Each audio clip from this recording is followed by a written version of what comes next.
Alex Shuriket presents my very emotional parody audiobook, Steamgelion!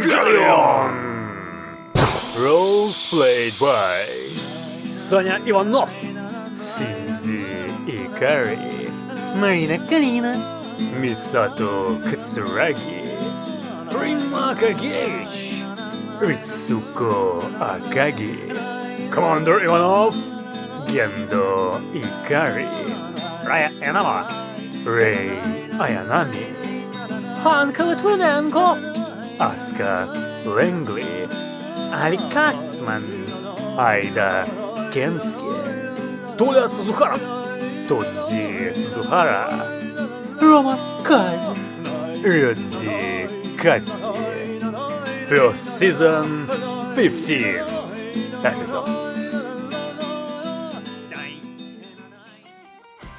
One romantic evening, Sanya and Anka were in Sanya's apartment and were teaching Anka the art of playing the guitar. Such an unexpected interest in the guitar in Anka was due to the fact that Raya obviously liked to sing to this instrument.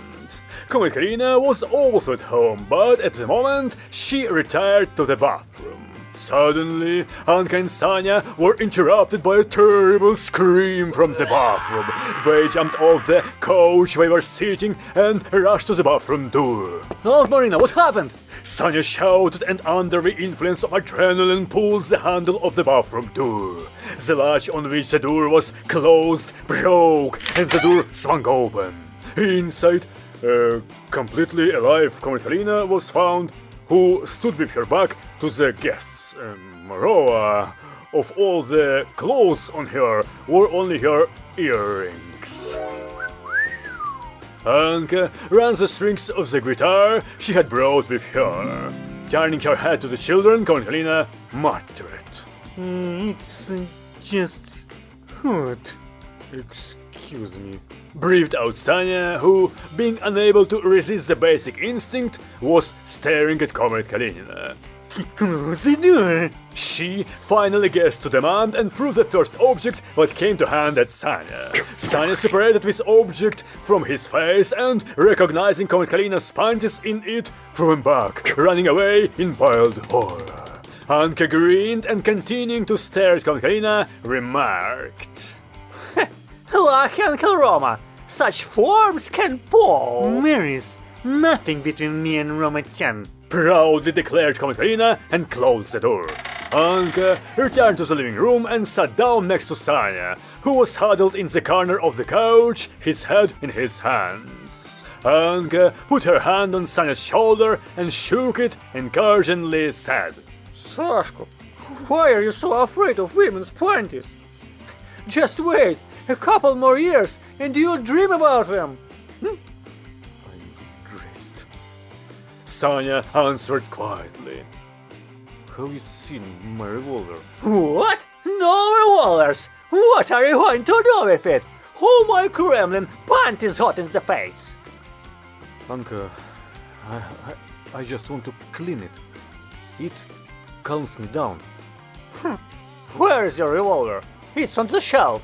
Anka extended her hand to the bookshelf above the couch and took the revolver lying bare. Having poured all the cartridges into her palm, Anka handed the revolver to Sanya. But I won't give you ammo. Okay. Sanya agreed. At the moment, the phone rang in the hallway. Anka jumped to the phone and answered. Hello? Hello, Marina. The voice of Comet Cousin was heard from the receiver. Anka giggled to the side and answered. Yes, I am. Oh, Marina-chan, why do you have Ukrainian accent? It's just a distortion of the communication system. Oh, well, Marina, you know, I found a wonderful restaurant. Would you agree to spend the evening with me in it? Yes, of course, honey. Don't forget that there is nothing between you and me. There are no obstacles, no clothes. I'm all yours. Oh, Marina-chan, you make me blush. Phew, it's too early to blush. What's when we go to your house after that restaurant? What's when we will both blush? Marina-chan, I'll be looking forward to meeting you. I'll call you again. Cool, dear, cool. Goodbye.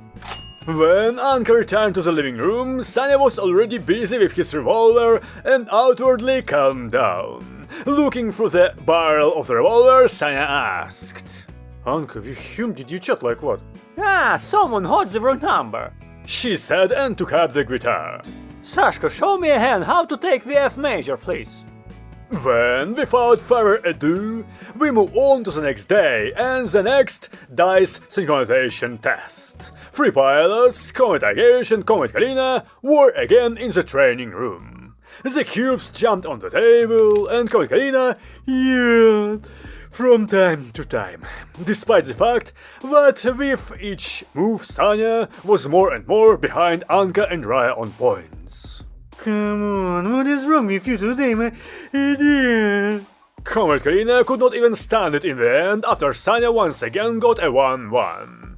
Comet Agage tapped the tablet with her pencil and remarked, Yes, Small, the result is depressing.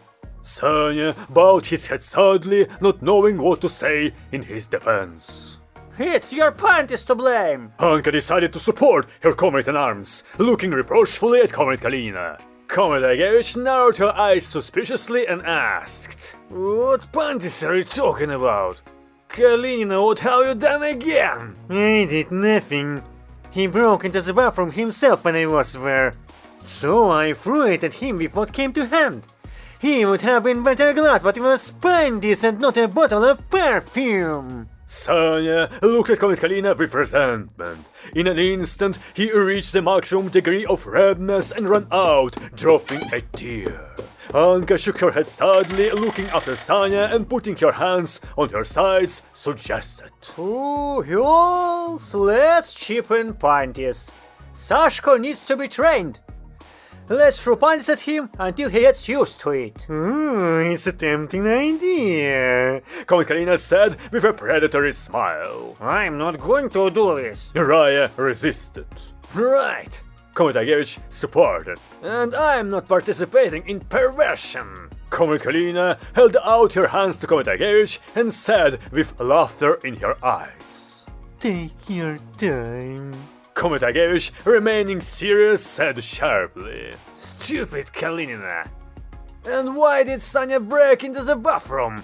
Knowing you, it can't just happen like that. Anka hastened to answer. It's just what Aunt Marina screamed, as if she was being cut. Comet Agage stared at Comet Kalina reproachfully and said, Aren't you ashamed?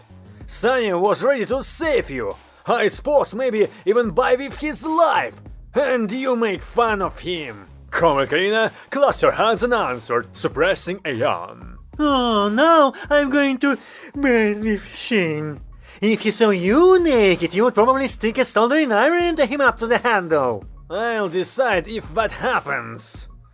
And what are you all yelling about today? Anka chuckled and said, Not always, because someone else saw her naked. Oh, Roma-chan, take me! And me single girls, Comet Kalina proudly confirmed and as if hugged someone.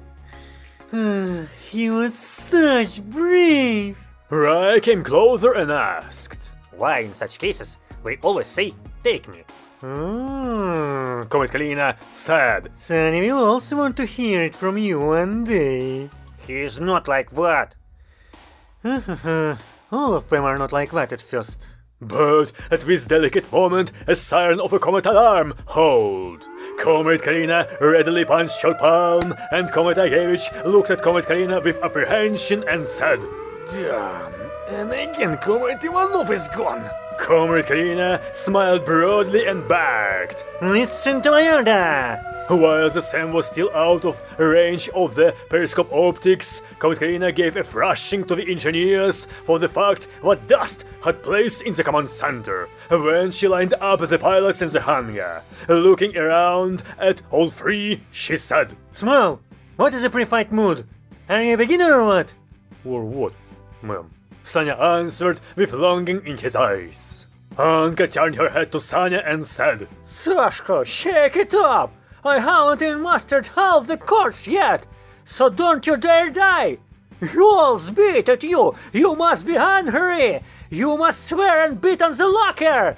How's her? Ask Langley! The strongest wins, Galio. Sanya exhaled absently. Gender doesn't matter.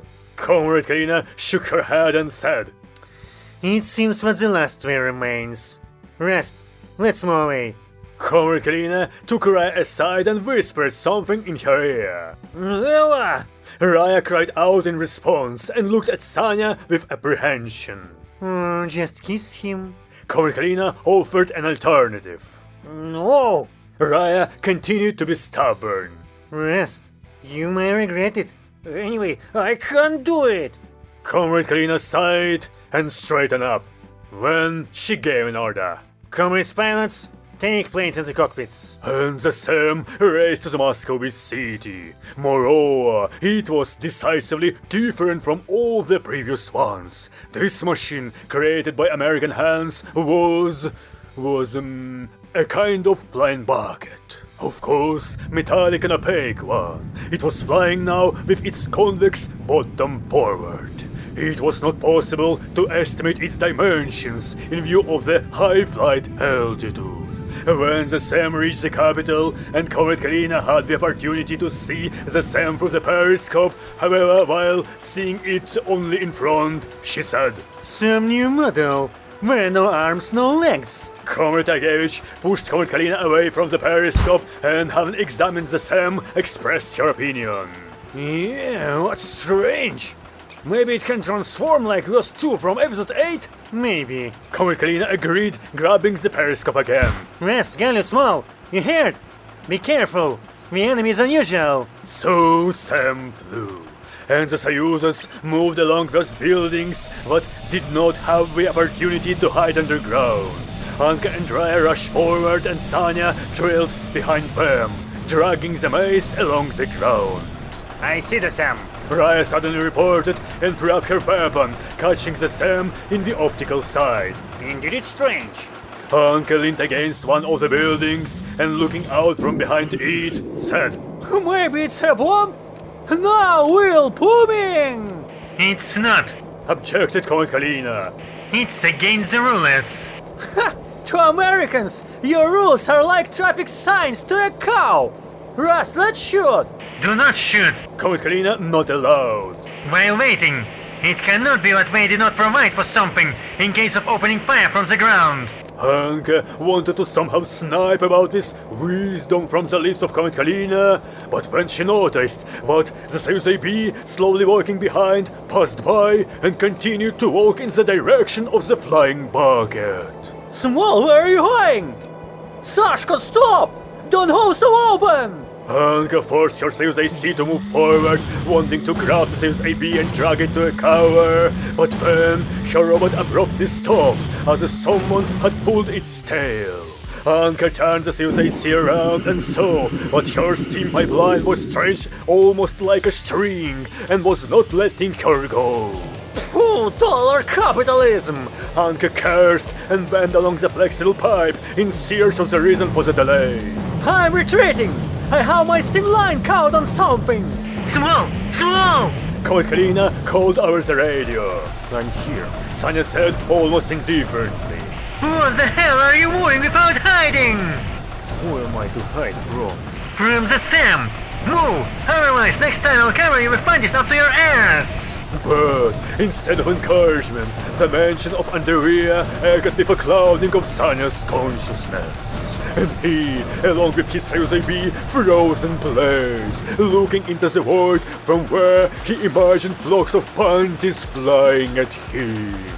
It was a complete shambles. Here, Comrade Ivanov cautiously crept in the command center and sat down at his desk. Small, damn you! Comrade Kalina began to scream. Don't stand like a pillar! Rust, cover this idiot! Galio, where are you stuck? Soon! Anka replied. I can't find what's holding me! Raya turned her Soyuz AA toward the Soyuz AB, making an impressive arc with the barrel of the giant rifle.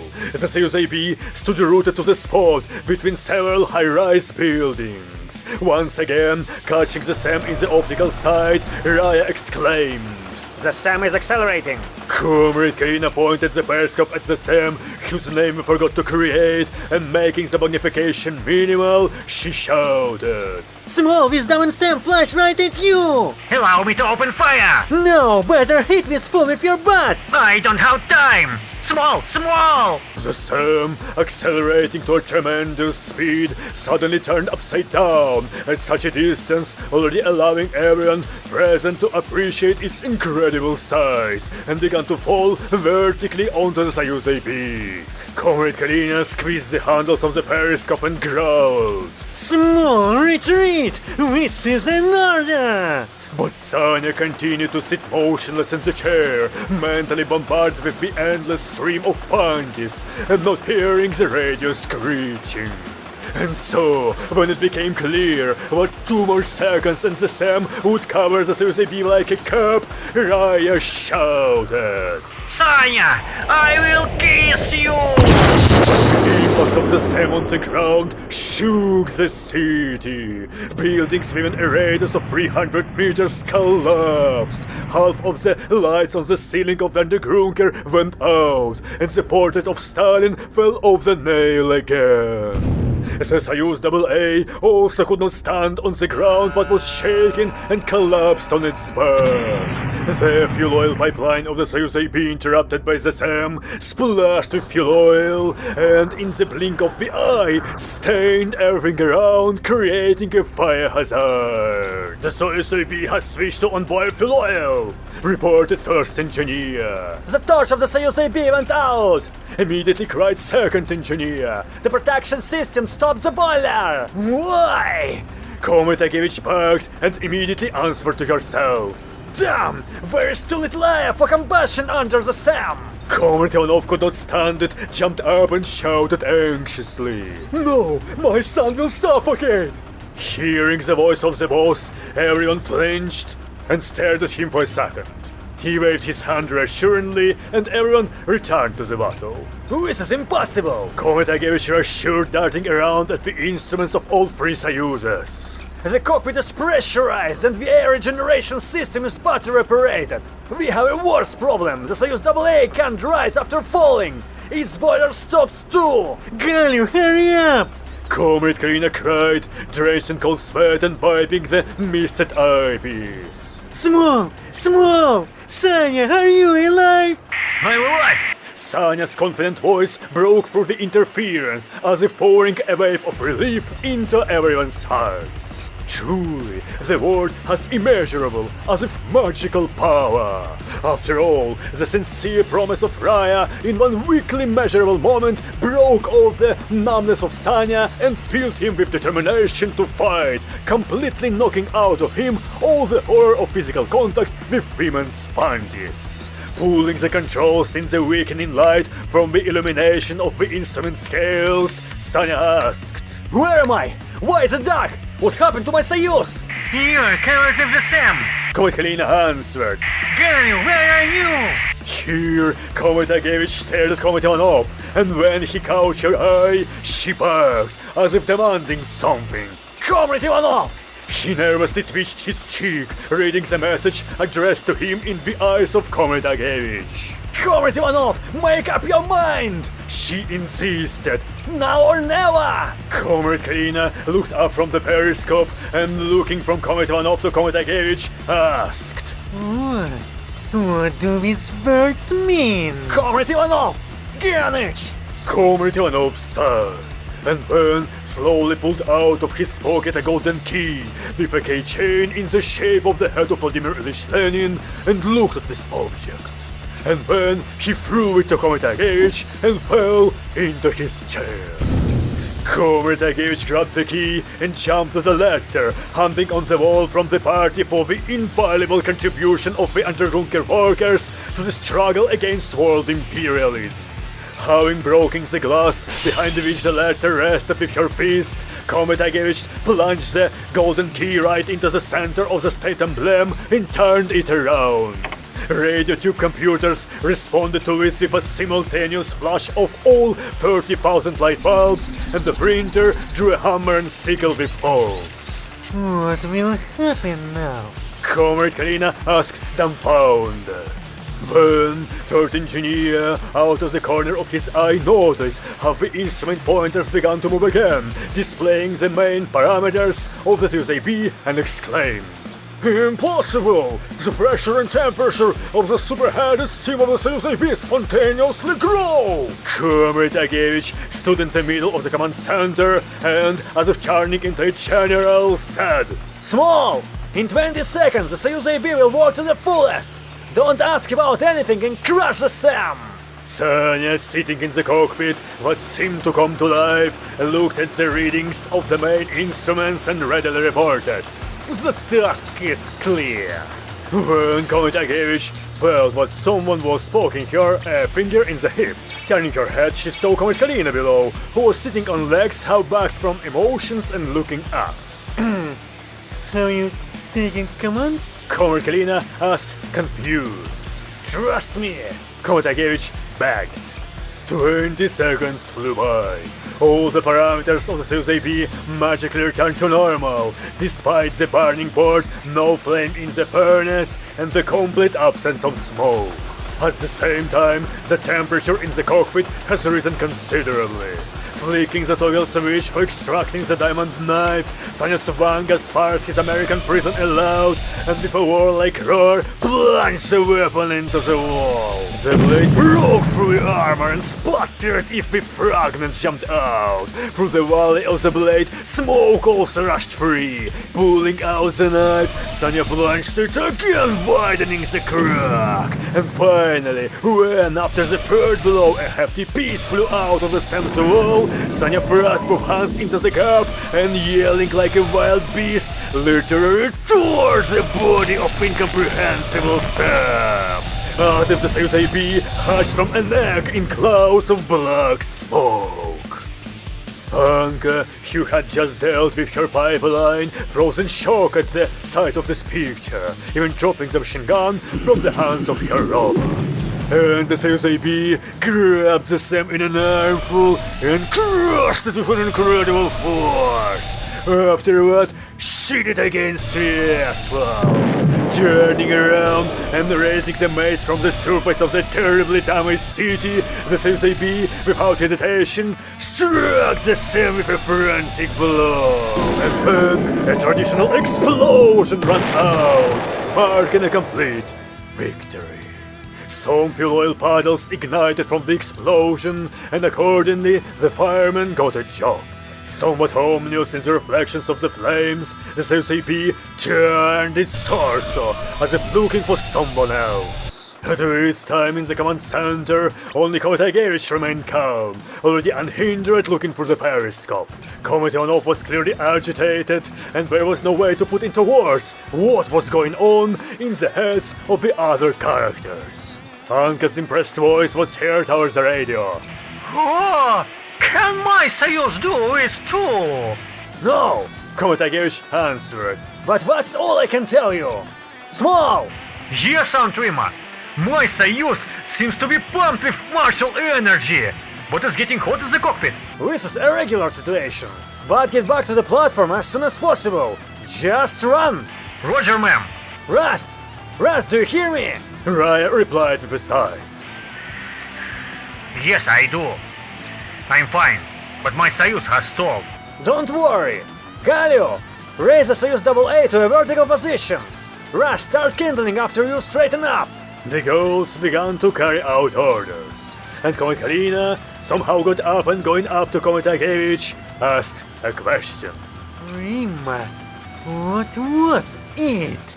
Komitagievich looked up from the periscope and answered, It's a military secret. Tell me, or I'll take your skirt off. Comrade Kalina threatened, already holding out her hands. Komitagievich hurriedly buttoned up her lab coat and said boldly, Do it! Comrade Ivanov coughed and angrily jerked his head in the direction of the transmitter. On this, the conversation about the secrets of the CSIB ended. As soon as Sanya reached the lift platform, Comrade Yagevich snatched the golden key from the lock and threw it to Comrade Ivanov. Then she commanded, "Comrade Ivanov, please order according to the situation." He obediently picked up the phone and exhaled. "I order. Do it." "Yes, exactly it. You understood me correctly." The lift with the Series AB went down.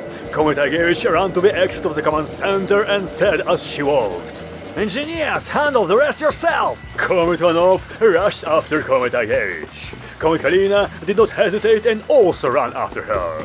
Seeing that Comrade Kalina was not far behind, Comrade Ivanov shouted to her, "Comrade Kalina, you can join us!" I should be the first to climb into the cockpit and burst into tears. She objected. "This is not very original serious." I don't care about that. Here, Comrade Ivanov noticeably accelerated, demonstrating excellent physical fitness, and rushing forward, pulled Comrade Yagevich by the hand and disappeared with her around the bend. When Comrade Kalina also reached this bend, she ran into a powerful locked door with a glass window. Comrade Ivanov, who was behind the window, showed his tongue to Comrade Kalina and quietly left. She removed the submachine gun from her back in some radical intent, but then she noticed a price tag hanging on the door. Swallowing convulsively at the sight of the price indicated on the price tag, Comrade Kalina abandoned her plan and only cursed dirty. While descending on the lift, Sanya noticed something was wrong. He descended not into the ordinary hangar, but into some completely unfamiliar one, and moreover, judging by its relatively small size, intended for only one robot. When the lift stopped, Sanya made his way through the corridor to the hatch, opened it, and was dumbfounded. At the exit, he was met by Comrade Yagevich, Comrade Ivanov, and two unfamiliar men, all four of whom were in something very reminiscent of spacesuits. With strangers, there was a hospital bed on wheels, and Comrade Ivanov held a mop in his hand. However, Sanya did not have to remain in a dumbfounded state for a long time, since Comrade Yagevich immediately grabbed him by the sleeve and pulled him out. "Quicker, please!" Comrade Ivanov ordered. "What's happening?" Sanya asked, starting to worry. Comrade Yagevich did not answer anything and put Sanya to the hospital bed, immediately ordering Sanya to be taken away. "What's wrong with all of you?" he inquired, sitting up and turning around at his father and Comrade Yagevich, who remained around the CSIB. "Where are you taking me?" "Son, be an officer!" Comrade Ivanov asked. After that, Sanya immediately calmed down and lay down. Comrade Yagevich took the mop from Comrade Ivanov, thrust it into the hatch of the robot, and somehow reaching out, dragged the helmet up to the hatch, pulling out of it some kind of shiny metal tube strongly reminiscent of an individual radiation dosimeter. She looked into the light through its eyepiece. "How much is there?" asked Comrade Ivanov in alarm. "Much less than a dangerous dose," Comrade Yagevich said with relief. "The cockpit protection did not disappoint." "Glory to the Communist Party!" Comrade Ivanov breathed out. Fulfilling the order to be an officer, Sanya meekly allowed himself to be taken to some kind of ward. Then, somewhat tensely, he allowed the young but serious nurses to change him into hospital clothes and put him on an ordinary hospital bed. Taking his uniform with them, the nurses left. Left alone, Sanya put his hands under his head and stared at the ceiling, thinking about how he could remain an officer, but at the same time find out the truth about everything that happened. Thinking about this, Sanya fell asleep. Something inexplicably pleasant made Sanya wake up. Opening his eyes, he saw how Raya was looking at him and hurriedly retreating, for some reason blushing a lot. "Rust," Sanya said quietly, smiling. She murmured in confusion, and suddenly covering her face with her hands, she rushed to the exit. Ouch! Sharply opening the door, I knock down Anka, Comet Agevich, Comet Karina, and Comet Ivanov, who are eavesdropping outside. After running over the bodies of the fallen characters, I speed away in an unknown direction. Sanya ran his hand over his lips, experiencing some new inspiring feeling, and suddenly even shuddered from a gas, filled with bright warmth. Raya. Sanya said happily, looking towards the exit. To be continued.